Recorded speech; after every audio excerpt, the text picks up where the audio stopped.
Au tribunal, mon mari m'a traité d'adultère et a entraîné mon soi-disant amant dans l'affaire.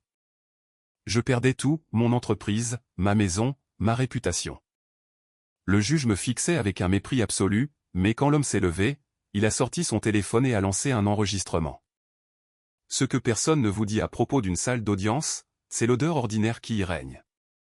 Je m'attendais à quelque chose. Je ne sais pas. De solennel. Au lieu de cela, il y avait une odeur de café brûlé, de cire pour le sol et la légère odeur de plastique des chaises. Et j'étais assise là, dans une robe grise que j'avais achetée 2 jours plus tôt parce que mon avocate disait que les jurys et les juges font confiance au gris. Et j'ai regardé un homme à côté de qui j'avais dormi pendant 9 ans se lever et dire à une salle remplie d'inconnus que j'étais une menteuse et une tricheuse. Son nom est Grady. Grady Voss. Et pendant la plupart des années où je l'ai connu, il était la personne en qui j'avais le plus confiance au monde.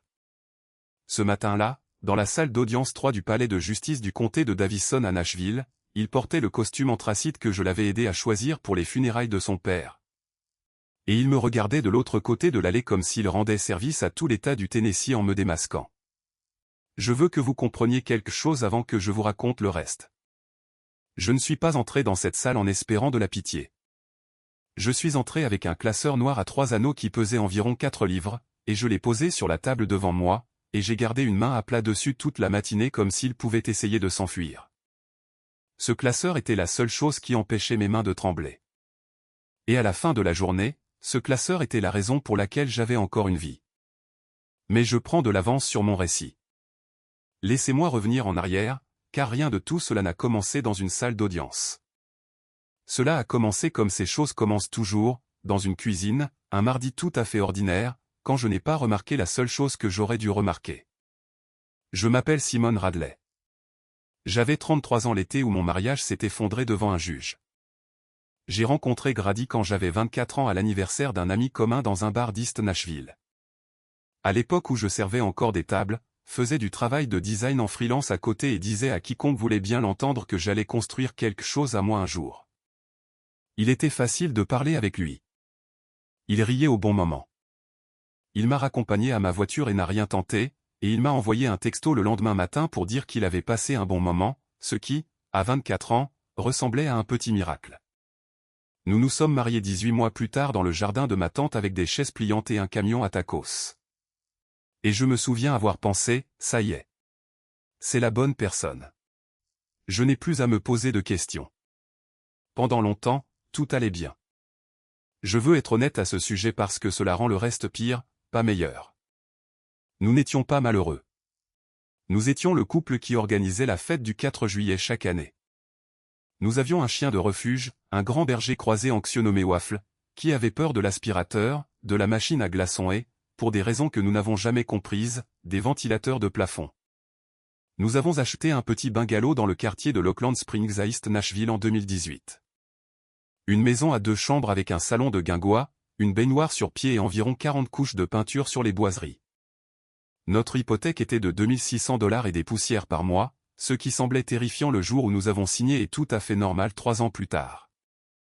Nous nous disputions pour des choses normales, à qui le tour de s'occuper des gouttières, si sa mère avait le droit de débarquer à l'improviste.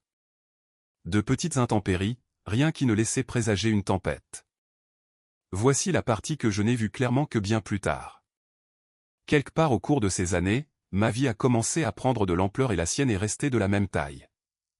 Et j'étais trop occupé pour remarquer que cela le dérangeait plus que nous ne l'avons jamais dit à voix haute. J'avais créé une entreprise. Je l'avais appelée Ridgeline Studio, et c'était une société de design d'intérieur commercial et de planification d'espace, ce qui semble plus chic que ça ne l'était au début. Au début, c'était moi, une table pliante et un traceur d'occasion que j'avais acheté à un type à Antioche, faisant des travaux de mise en page pour quelques cabinets dentaires et un studio de yoga qui ne me payait jamais à temps. Mais j'étais doué pour ça. Et plus que ça, j'étais implacable sur les aspects que la plupart des gens détestent. Les permis, les contrats, les ordres de modification, la paperasse. Au moment où Grady a déposé les papiers du divorce, Ridgeline avait 8 employés, un vrai bureau dans le quartier de Wedgwood-Houston, et environ $540 000 de revenus par an. La plupart provenant de groupes de restauration et d'hôtels-boutiques qui ouvraient partout à Nashville plus vite que la ville ne pouvait suivre. Grady vendait du matériel chirurgical, des plateaux, des lampes, les grands bras de suspension, ce genre de choses, aux hôpitaux et aux centres de chirurgie du Mid-South. Il gagnait environ 88 000 $ par an dans une bonne année, plus les commissions. Et il était bon dans son travail, vraiment bon, mais il le décrivait comme bon d'une manière qui a commencé à s'aigrir avec le temps. À un moment donné, bon a cessé de signifier bon et a commencé à signifier quelque chose de plus proche de le piéger. Je rentrais à la maison, excité par un projet, nous venions de décrocher l'aménagement d'une toute nouvelle à l'alimentaire en centre-ville, et je voyais quelque chose s'éteindre dans son regard, et je me disais qu'il était fatigué. Il n'était pas fatigué. Il comptait les points. Je ne savais tout simplement pas que nous jouions à un jeu. L'homme dont je dois vous parler, celui sur qui toute cette affaire repose en réalité, est un concepteur d'éclairage nommé Elias Boone. Je veux que vous sachiez exactement qui il était pour moi, parce que beaucoup de gens allaient mentir à ce sujet, alors je vais être très précise. Elias avait 41 ans, était calme, marié à une infirmière en salle d'accouchement nommée Renata, et de loin la personne la plus méticuleuse avec qui j'ai jamais travaillé. Je l'ai fait intervenir comme sous-traitant environ 1 an et demi avant le divorce, sur la recommandation d'un entrepreneur général en qui j'avais une confiance aveugle. Elias s'occupait de la conception de l'éclairage pour les projets hôteliers. Les éclairages superposés, les schémas de gradation, la façon dont un restaurant vous fait sentir au chaud et dans un lieu chic à 20 heures. Son tarif journalier était de 750 $, et je n'ai jamais essayé de le négocier, parce qu'on ne marchande pas avec les gens qui sont meilleurs que vous dans leur travail. Sur une période d'environ 14 mois, Elias et moi avons travaillé ensemble sur 2 grands projets, un restaurant sur le toit et la rénovation d'un hôtel-boutique de 40 chambres en bordure de Germantown. Nous avons eu, je dirais, 50 ou 60 réunions. La plupart dans ma salle de conférence, certaines sur les chantiers, quelques-unes dans un café de Fatherland Street pendant que notre bureau se faisait poser un nouveau sol. Une fois, et celle-ci est importante, alors souvenez-vous-en, nous nous sommes rencontrés à l'hôtel que nous rénovions parce que le propriétaire du client y séjournait pendant les travaux et voulait inspecter la chambre témoin avec nous en personne. C'était tout. C'était toute la vérité sur Elias Boone et moi. Nous échangions des textos sur les luminaires, les délais de livraison et si une certaine ampoule ambrée donnait une impression de confort ou de tristesse. Nous étions des collègues, de bons collègues, rien de plus, pas une seule seconde. Mais Grady en avait décidé autrement, et Grady, il s'est avéré, l'avait décidé tranquillement et soigneusement depuis longtemps. La première fissure que j'ai vue, je l'ai écartée en 30 secondes, et j'ai passé de nombreuses nuits depuis à vouloir remonter le temps et me secouer les épaules. C'était un mercredi d'automne. Je suis rentré tard, les clés entre les dents, les bras chargés, et Grady se tenait au comptoir de la cuisine, son téléphone face cachée sur le bloc de boucher. Et il avait cette expression sur son visage que je ne peux décrire que comme étant répétée. Comme s'il avait été là à essayer des visages et que j'étais entré avant qu'il n'en ait choisi un. « Salut, ai-je dit. Désolé d'être si en retard. Tu as mangé ? Il y a du chili, a-t-il dit. Et c'était tout. Il m'a regardé poser mon sac. Il m'a regardé prendre un bol. Et quand j'ai dit, ça va ? Tu as l'air bizarre. Il a dit, je vais bien, Simone. Et il a pris son téléphone et a quitté la pièce. Je suis resté là, à manger du chili au comptoir, en pensant qu'il était stressé par ses chiffres ce trimestre. Je devrais organiser quelque chose de sympa pour nous. Ça fait un moment. Je n'ai pas pensé, mon mari m'étudie. Je n'ai pas pensé que ce visage était celui d'un homme qui a déjà décidé de la fin d'une histoire et qui attend la bonne scène. La deuxième chose, je ne pouvais pas l'écarter aussi facilement, bien que Dieu sait que j'ai essayé. Environ 3 semaines plus tard, je suis rentré à la maison et Waffle, notre chien, celui qui avait peur de tout, celui qui n'avait jamais de sa vie été laissé dehors, était enfermé sur la terrasse arrière, dans le froid, tremblant dans le noir. Grady savait que c'était une limite que je ne franchirais jamais. Quand j'ai fait rentrer le chien et que j'ai demandé ce qui s'était passé, Grady a dit qu'il avait perdu la notion du temps. Juste perdu la notion du temps. Et je suis resté dans ma propre cuisine, tenant un chien frissonnant. Et j'ai ressenti quelque chose pour lequel je n'avais pas encore de nom. Pas de la peur exactement. Plutôt la sensation d'un sol qui est un demi-pouce plus bas que prévu. Ce petit vide dans l'estomac quand le sol n'est pas là où votre pied pensait qu'il serait. J'aurais dû suivre ce sentiment. Au lieu de cela, je me suis raconté une histoire de stress et de trimestre, et je lui ai préparé un bon dîner ce samedi-là. Maintenant, voici la seule chose que j'ai bien faite, et je veux le dire clairement parce que c'est la seule raison pour laquelle je ne vous raconte pas une histoire différente, bien pire. À cette époque, sans m'avouer complètement pourquoi, j'ai commencé à prêter attention à mes propres papiers. Non pas parce que je soupçonnais la chose spécifique qui allait arriver. Je n'aurais pas pu imaginer la chose spécifique, mais parce que quelque chose en moi était passé de confortable à prudent. Et être prudente, pour moi, a toujours signifié tout noter. J'ai commencé à tenir mon calendrier plus proprement. J'ai arrêté de supprimer les textos avec Elias concernant les livrables. Quand une réunion avec un client se prolongeait, je notais où et pourquoi.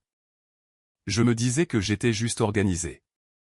En réalité, je faisais ce que toute mon entreprise m'avait appris à faire, sans que je réalise que je l'appliquais enfin à ma propre vie. Si quelque chose semble louche, commencez à garder les reçus. Vous ne savez peut-être pas encore pourquoi vous les gardez. J'ai découvert pourquoi je les gardais environ 5 semaines avant la date du procès. Mon avocate, Rosalind Price, m'a appelé un jeudi après-midi. Rosalind mesure peut-être 5 pieds 2 pouces, a 60 ans, et parle si lentement et calmement que la première fois que je l'ai rencontrée, j'ai cru qu'elle n'écoutait pas. Elle écoute plus attentivement que quiconque que j'ai jamais rencontré. Et quand j'ai décroché ce jeudi-là et que je l'ai entendu dire mon nom de cette voix plate, égale et douce, la voix que vous utiliseriez pour annoncer à quelqu'un que la biopsie est revenue, je me suis assise avant même qu'elle n'en vienne au fait.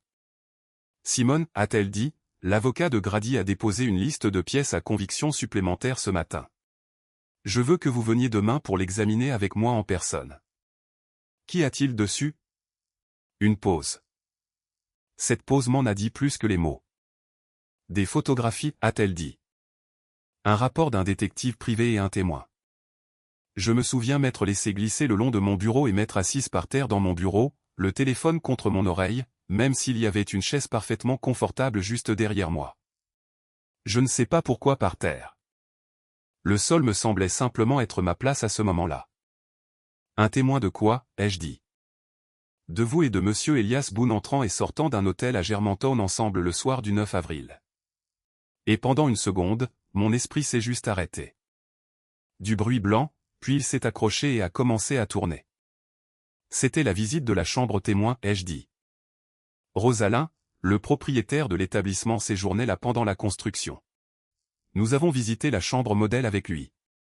C'était prévu au calendrier. Nous étions 4. Moi, Elias, le propriétaire et l'entrepreneur général. Nous sommes restés dans ce bâtiment peut-être 50 minutes, puis tout le monde est rentré chez soi. J'ai l'invitation du calendrier. J'ai l'email du propriétaire confirmant l'heure. J'ai les photos de la liste de contrôle avec les horodatage. Vous les avez, a-t-elle dit. Pas vraiment une question. Une porte qui s'ouvre. J'ai tout. Alors apportez tout, a-t-elle dit. Chaque pièce. Je n'ai pas dormi cette nuit-là. Je me suis assise à ma table de cuisine, le même bloc de boucher où j'avais mangé du chili et m'étais raconté la mauvaise histoire. Et j'ai construit le classeur. 6 mois de ma vie, imprimé, classé et indexé. Invitation de calendrier, email, contrat signé, et les factures d'Elias avec les noms des projets dessus, les reçus de VTC, le mien et le sien, de cette nuit d'avril. Montrant que nous avions quitté l'hôtel à 11 minutes d'intervalle et étions allés à 2 adresses différentes de part et d'autre de la rivière. Des fils de textos sur les lumens et les courbes de gradation qui endormiraient un insomniaque. Les photos de la liste de contrôle avec la petite date et leur incrustée dans le coin. Quand j'ai eu fini, j'avais 51 pièces à conviction distinctes.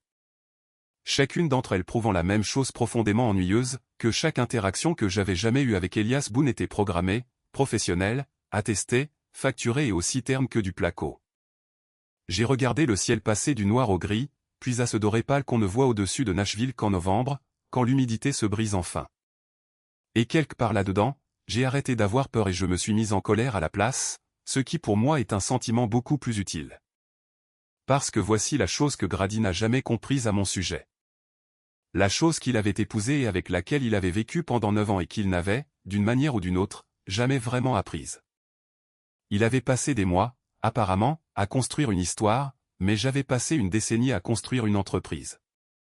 Et une entreprise vous apprend exactement une leçon par-dessus toutes les autres, encore et encore, jusqu'à ce qu'elle soit gravée en vous. La mémoire est une menteuse, le papier ne l'est pas. Les gens se souviendront toujours des choses de la manière qui les flatte. La seule chose qui tranche entre les versions concurrentes de la vérité de deux personnes est un enregistrement fait à l'époque, quand personne n'avait de raison de le déformer. J'avais l'enregistrement. Grady ne savait tout simplement pas qu'il existait. Il était sur le point de le découvrir. Rosalind m'a retrouvé sur les marches du palais de justice ce matin-là à 9h moins le quart. Elle avait son visage de tribunal, qui était différent de son visage habituel. Plus lisse, plus immobile, comme si elle avait mis toute la chaleur de côté quelque part en lieu sûr pour plus tard. Il va rendre les choses laides avant même que notre tour n'arrive, a-t-elle dit. C'est la stratégie. Rendre les choses laides dès le début. Ainsi, quand le juge vous entendra enfin, vous serez déjà souillé. Elle a posé une petite main sur mon bras. Ne réagissez pas. Ne regardez pas Grady. Ne regardez pas leurs témoins. Regardez-moi ou regardez le juge. Pouvez-vous faire ça? Je peux faire ça, ai-je dit, et je le pensais en grande partie. La première heure était consacrée à la procédure, aux requêtes, aux objections, à la division des biens, aux motifs.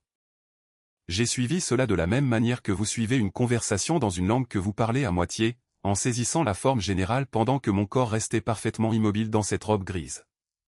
L'avocat de Grady était un homme grand, bronzé, extrêmement satisfait de lui-même, nommé Hugh Fenwick, le genre d'avocat qui ne s'est clairement jamais demandé une seule fois dans sa vie s'il pouvait avoir tort. Et quand Fenwick a finalement abordé l'affaire d'adultère, il l'a fait avec cette confiance douce et posée, comme un homme lisant la dernière page d'un livre dont il avait déjà écrit la fin. Votre honneur, a dit Fenwick, le demandeur démontrera que la défendresse a entretenu une liaison extra-conjugale prolongée avec un certain monsieur Elias Boone, un entrepreneur engagé par la propre entreprise de la défendresse, sur une période d'environ 14 mois. Nous avons une documentation photographique, les conclusions d'un enquêteur privé et un témoin prêt à témoigner directement de la nature de cette relation. Et puis il a appelé Elias à la barre. La porte au fond de la salle d'audience s'est ouverte et Elias est entré, et je me suis forcé à garder les yeux sur Rosalind comme elle me l'avait dit. Mais je pouvais le voir du coin de l'œil. Et voici ce que j'ai remarqué, même de là. Il n'était pas nerveux. Il n'avait pas honte. Il a remonté l'allée comme on marche quand on a déjà pris une décision et qu'on est en paix avec elle. Il tenait son téléphone à la main, pas dans sa poche. Dans sa main, comme s'il voulait qu'il soit prêt. Il a prêté serment. Il a décliné son nom, Elias Marcus Boone. Clair et stable. Il s'est assis. Fenwick a commencé avec les photographies, remettant des copies au juge, narrant chacune comme un guide touristique. La défendresse et monsieur Boone entrant à l'hôtel de Germantown. La défendresse et monsieur Boone dans un café de Fatherland Street. La défendresse et monsieur Boone sur le parking de son bureau, se tenant proches, visiblement en conversation intime. Chacune d'entre elles une vraie photo d'un vrai moment complètement ordinaire, recadré et légendé pour en faire quelque chose de sale. Monsieur Boone, dit Fenwick, s'installant. Comment décririez-vous votre relation avec Simone Radley? Elias le regarda un instant. Puis il tourna la tête et me regarda. La première fois que nos regards se sont croisés de toute la matinée. Puis il regarda de nouveau Fenwick et dit très calmement. Votre honneur, avant de répondre à cela, je voudrais demander la permission de la cour de jouer un enregistrement. On pouvait sentir la pièce changer. La tête de Fenwick se tourna brusquement vers son propre témoin avec la surprise laide et spécifique d'un homme qui vient d'entendre une réplique qui n'était pas dans son script. La juge Elma Reyes, qui jusqu'à ce moment-là m'avait observé avec une expression froide et décidée que je pouvais sentir de l'autre côté de la pièce, se pencha en avant. Quel enregistrement, monsieur Boone? Un appel téléphonique, votre honneur. Entre moi-même et le demandeur, Grady Voss, enregistré dans l'État du Tennessee, qui est un État à consentement unilatéral. Je suis l'une des parties. Je l'ai enregistré le 2 octobre de cette année, environ 10 semaines avant que tout cela n'arrive dans votre tribunal. Rosalind était debout avant que Fenwick ne puisse ouvrir la bouche. Votre honneur, la défense aimerait entendre l'enregistrement et demande qu'il soit versé au dossier. Objection. Fenwick se leva aussi d'un bond. Votre honneur, c'est tout à fait irrégulier. Le témoin ne peut pas simplement. C'est une déclaration du demandeur, votre honneur, dit Rosalind, et je n'ai jamais entendu une voix aussi calme de ma vie, par l'homme qui a porté ces mêmes allégations. Cela parle directement de la crédibilité de chaque pièce à conviction devant ce tribunal. La juge Reyes regarda Fenwick. Elle regarda Rosalyn. Elle regarda longuement Grady, qui était devenu d'une couleur étrangement crayeuse à la table du demandeur. Puis elle regarda Elias. « Je vais l'écouter, dit-elle. Lancez-le. » Elias posa le téléphone sur la barre de la tribune des témoins et appuya sur l'écran. L'enregistrement était net, effroyablement net. La voix de Grady sortit de ce petit haut-parleur et remplit toute la pièce sans aucune ambiguïté. Et ce que la voix de mon mari a dit, dans une conversation qu'Elias avait clairement vu venir de loin, c'était ceci. « Écoute, Elias, je sais que c'est juste du business entre toi et Simone. Je le sais, d'accord? Je ne suis pas stupide, mais tu dois comprendre où j'en suis. Elle a construit toute cette entreprise pendant que nous étions mariés. Légalement, la moitié m'appartient. Mon avocat dit que si je peux mettre l'infidélité sur la table, ma part augmente considérablement dans le partage. Je ne te demande pas de mentir. Exactement. Je te demande d'être vague. S'il t'appelle, ne nie pas, c'est tout. Laisse les gens combler les vides eux-mêmes et je m'occuperai de toi. Je parle de 25 000 $ en espèces une fois que ce sera terminé. Personne dans cette pièce ne respirait. Je veux que vous compreniez cela littéralement. Il n'y avait aucun son. Puis la voix de Grady à nouveau.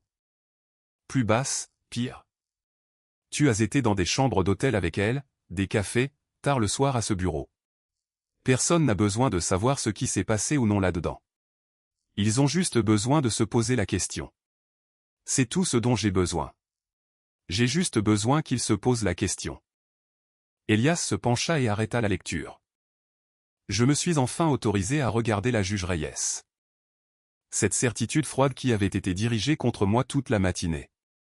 Elle était toujours là sur son visage, tout aussi acérée. Elle avait juste tourné. Elle pointait maintenant vers la table du demandeur. Elle pointait vers mon mari. Fenwick était devenu complètement immobile. De la manière dont un homme devient immobile quand il réalise que le sol sur lequel il se tient appartient à quelqu'un d'autre. Et Grady. Grady avait le regard d'une personne regardant tomber quelque chose qu'il ne peut absolument pas rattraper. Rosalyn était déjà en mouvement. Elle a soumis le compte rendu complet d'Elias, une déclaration signée et datée qu'il avait écrite le soir de l'appel. Elle a soumis les métadonnées de l'enregistrement confirmant la date et l'heure. Elle a soumis un message texte que Grady avait envoyé à Elias 4 jours plus tôt qui disait, en intégralité. Pense aux chiffres dont nous avons discuté. Bonne affaire pour toi. Argent facile. Et puis elle a pris mon classeur, les 51 onglets, et a guidé le tribunal à travers la vérité ordinaire, ennuyeuse et hermétique de l'affaire. L'invitation du calendrier pour la visite du 9 avril, l'email du propriétaire, les 2 reçus de VTC vers 2 adresses différentes à 11 minutes d'intervalle, les photos horodatées de la liste de contrôle, facture après facture. Fil de discussion après fil de discussion sur les ampoules ambrées et les courbes de gradation. Puis elle s'est tenue au pupitre, a joint les mains et a dit de cette même voix lente et égale, « Votre honneur, le demandeur n'a pas découvert de liaison. » Il n'y avait pas de liaison à découvrir, et selon ses propres mots enregistrés, il le savait. Il a construit l'apparence d'une liaison, et il a tenté d'acheter un témoin pour l'aider à la vendre à ce tribunal. Chaque pièce qu'il a présentée comme preuve d'infidélité est soit un contexte innocent délibérément déformé, soit une pure fabrication. La défense peut réfuter chacune d'entre elles, une par une.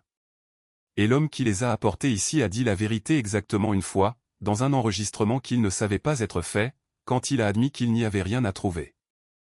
Elle a marqué une pause d'exactement un temps. Nous discuterons des sanctions, votre honneur, et nous demanderons que le tribunal renvoie cette affaire au procureur de district. Ce qui s'est passé après a pris environ 7 semaines et je vais être honnête avec vous à ce sujet, car personne qui a réellement vécu cela ne vous dira que la justice est rapide ou qu'elle fait du bien. Ce n'est ni l'un ni l'autre. C'est une série lente, harassante et épuisante d'audiences, de dépôts de documents et d'appels téléphoniques. Et à la fin, vous ne vous sentez pas triomphant. Vous avez l'impression d'avoir porté quelque chose de lourd en haut d'une colline pendant 2 mois et que quelqu'un vous a enfin laissé le poser tranquillement. Fenwick s'est retiré de l'affaire dans la semaine. On pouvait pratiquement entendre la distance qu'il voulait mettre entre lui et son propre client. Grady a engagé un nouvel avocat, beaucoup plus discret. Et toute la stratégie de ce nouvel avocat à partir de ce moment-là n'était pas de gagner quoi que ce soit. C'était de limiter les dégâts. C'était, s'il vous plaît, mon Dieu, que cela se termine. La division des biens est revenue entièrement en ma faveur.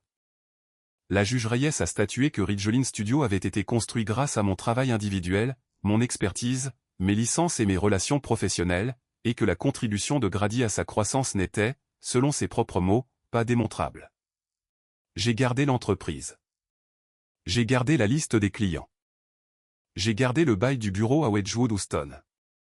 Et chaque compte pour lequel nous nous étions battus. Le bungalow de Lockland Springs, la petite maison de guingois avec la baignoire sur pied et les 40 couches de peinture, a été mis en vente, et les fonds propres partagés, ce qui, après déduction de l'hypothèque, s'élevait à environ 11 000 $ chacun.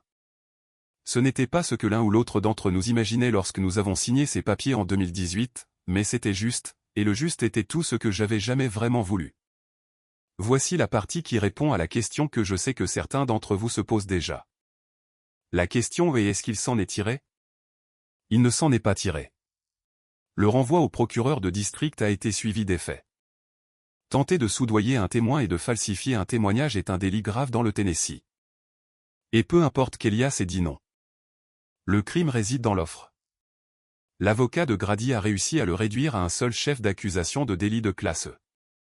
Et Grady a accepté le plaidoyer plutôt que de tenter sa chance au procès avec sa propre voix déjà enregistrée.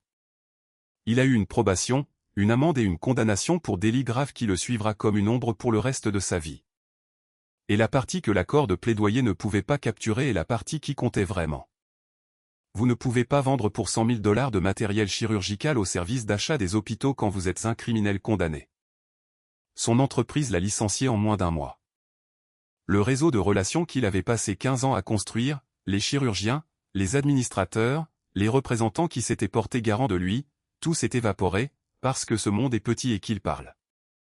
La dernière chose que j'ai entendue, indirectement, c'est qu'il avait réemménagé chez sa mère, au-delà de Murfreesboro, et qu'il faisait quelque chose avec l'entreprise d'aménagement paysager d'un ami. Je ne dis pas cela avec joie. Je le dis parce que les gens veulent toujours savoir si l'histoire s'est équilibrée à la fin, si la balance a vraiment penché. Elle a penché. Il avait entrepris de prendre mon entreprise et ma réputation, et il a perdu la sienne à la place, et il l'a fait entièrement de ses propres mains. Je n'ai pas eu à lever le petit doigt. J'ai juste dû garder les reçus. Elias m'a envoyé un texto le lendemain de l'audience. Il disait, il est venu me voir en septembre. Je lui ai dit non sur le champ. Puis je me suis assis dans mon camion et j'y ai réfléchi pendant 1 heure et j'ai appuyé sur enregistrer avant même de le rappeler parce que j'avais un mauvais pressentiment sur la tournure que cela prenait. J'aurais dû vous avertir plus tôt. Je suis désolé de vous avoir laissé y aller à l'aveugle. J'ai répondu, tu es venu pour moi alors que tu n'y étais pas obligé. C'est la partie dont je me souviendrai. Nous ne travaillons plus beaucoup ensemble. Honnêtement, les projets se sont terminés et la vie a continué. Et il y a maintenant une étrange gêne qui vient du fait qu'une personne vous a vu au plus bas de votre vie. Mais de temps en temps, je pense à ce que cela coûte réellement de faire ce qu'il a fait, d'enregistrer un pot de vin, de le garder, puis d'entrer dans un palais de justice et de le faire exploser devant un juge pour un désordre qui n'avait rien à voir avec vous et où vous aviez tout à perdre. Renata, sa femme, m'a dit plus tard qu'elle avait eu terriblement peur qu'il soit entraîné là-dedans. Mis en pièces lors du contre-interrogatoire, dépeint comme le méchant. Il l'a fait quand même. Il y a un mot pour ce genre de fermeté, et je continue de le chercher sans en trouver un assez grand. Waffle est avec moi. Cela n'a jamais été une question. Grady ne s'est pas battu pour le chien, ce qui est peut-être la seule chose propre qu'il ait faite dans toute cette épreuve. Nous vivons maintenant dans un petit duplex en location dans le quartier de Wedgwood, près du bureau, au 2e étage, avec une belle lumière l'après-midi. Un propriétaire qui n'envoie pas d'email passif-agressif à propos de mon Porsche. Waffle a toujours peur des ventilateurs de plafond. Certaines choses ne guérissent pas, et on les aime simplement comme elles sont. Ridgeline a connu son meilleur trimestre jamais réalisé dans les 6 mois qui ont suivi la finalisation du divorce. J'ai beaucoup réfléchi à la raison. Je pense qu'il y a quelque chose dans le fait de survivre à une chose qui a publiquement tenté de vous effacer. Qui s'est levé dans une salle d'audience et a essayé de convaincre le monde que vous étiez quelqu'un que vous n'étiez pas, qui brûle tout ce qui n'est pas essentiel. Cela vous clarifie. J'ai arrêté de remettre en question mes tarifs. J'ai arrêté de m'excuser de prendre de la place. Mes employés connaissent les grandes lignes de ce qui s'est passé et nous n'en parlons pas vraiment. Nous travaillons simplement, et le travail n'a jamais été meilleur. Ma sœur m'a appelé le soir où l'ordonnance finale a été rendue. Elle est plus âgée que moi, elle n'a jamais aimé Grady et elle a passé 9 ans à être polie à ce sujet. Quand je lui ai dit que c'était fini, il y a eu une longue pause, puis elle a dit « Tu veux savoir la vérité ?» À ton mariage, quand l'officiant a demandé si quelqu'un avait une objection, j'avais tout mon discours prêt. Je l'avais mémorisé. J'ai dit « Tu ne l'as pas fait. » Elle a dit « Un paragraphe entier. » Je me suis dégonflé à la dernière seconde parce que maman m'a pincé le bras. Et j'ai ri. Vraiment ri. Le genre de rire qui vient de quelque part sous l'épuisement, pour la première fois depuis ce qui semblait être une demi-année. Ce n'était pas un grand rire, mais il était réel et il était à moi. Et après l'année que j'avais eue, réel et à moi me semblait être tout. Alors, voici ce que je sais maintenant et que j'aurais aimé savoir en entrant dans cette cuisine ce mardi ordinaire, quand mon mari se tenait au comptoir en essayant des visages et que j'étais trop fatigué pour lire celui qu'il avait choisi. Un mariage ne se termine pas toujours par une porte claquée. Parfois, il se termine dans une pièce qui ne cesse de se refroidir pendant que vous continuez à vous promettre que vous vous en occuperez une fois la saison chargée terminée. Grady a décidé quelque part dans le silence que j'étais devenu un problème à résoudre au lieu d'une personne à aimer. Et je ne saurai jamais le jour exact où il l'a décidé. Et j'ai arrêté d'avoir besoin de le savoir. Ce dont j'avais besoin à la fin, ce n'était pas de l'avoir vu venir. Ce dont j'avais besoin, c'était de preuves. Notez tout. Tout. Les emails ennuyeux, les horodatages, qui était où et quand. Pas parce que vous êtes paranoïaque. Et pas parce que vous vous attendez au pire de la part des gens que vous aimez. Faites-le parce que vous respectez assez votre propre vie pour en garder une trace honnête. Parce qu'un jour, quelqu'un pourrait se lever dans une pièce qui sent le café brûlé et la cire pour le sol et essayer de dire à tout le monde que votre vie ne s'est pas déroulée comme elle s'est déroulée. Et ce jour-là, la seule chose qui se tiendra entre vous et leur version de vous sera la preuve simple et sans fioriture que vous avez eu le bon sens de conserver à une époque où vous ne saviez pas encore que vous en auriez un jour besoin. Les nouveaux propriétaires ont acheté notre petit bungalow de Lockland Springs avec tout son charme de guingois.